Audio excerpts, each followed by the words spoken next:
Andhra Pradesh United teachers federation అంటే UTF పోరాటాలు success అయ్యాయి. అసలు ఆ ఫలితాలేంటో ఇప్పుడు చూద్దాం. చాలా కాలంగా పెండింగ్లో ఉన్న డబ్బుల కోసమే ఈ పోరాటం.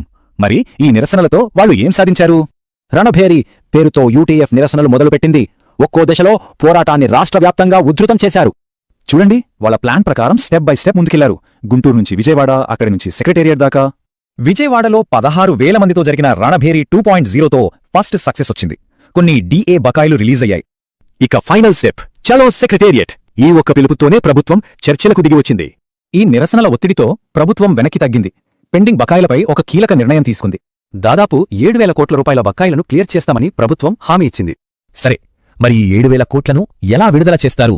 ఆ వివరాలేంటో చూద్దాం. ఈ పేమెంట్స్ 2 విడతలుగా చేస్తారన్నమాట. ఇప్పుడు పని చేస్తున్న వాళ్లకి, రిటైర్ అయిన వాళ్లకి ఇద్దరికీ ఇందులో బెనిఫిట్స్ ఉన్నాయి. ఈ డబ్బులు రావటం వెనుక మా నిరంతర పోరాటం ఉందని యూటీఎఫ్ అంటోంది. ఇది వాళ్ల ఐక్యతకు దక్కిన విజయం. కానీ పోరాటం ఇంకా ముగియలేదు. ఫ్యూచర్లో ఏం చేయబోతున్నారో కూడా యూటీఎఫ్ ప్రకటించింది. మిగిలిన డిమాండ్లపైన చర్చించేందుకు త్వరలోనే ఒక క్యాబినెట్ సబ్ కమిటీ మీటింగ్ జరగనుంది. సభ్యుల్లో స్ఫూర్తి నింపుతూ మన హక్కులని మనమే కాపాడుకుందాం అని యూటీఎఫ్ పిలుపునిచ్చింది.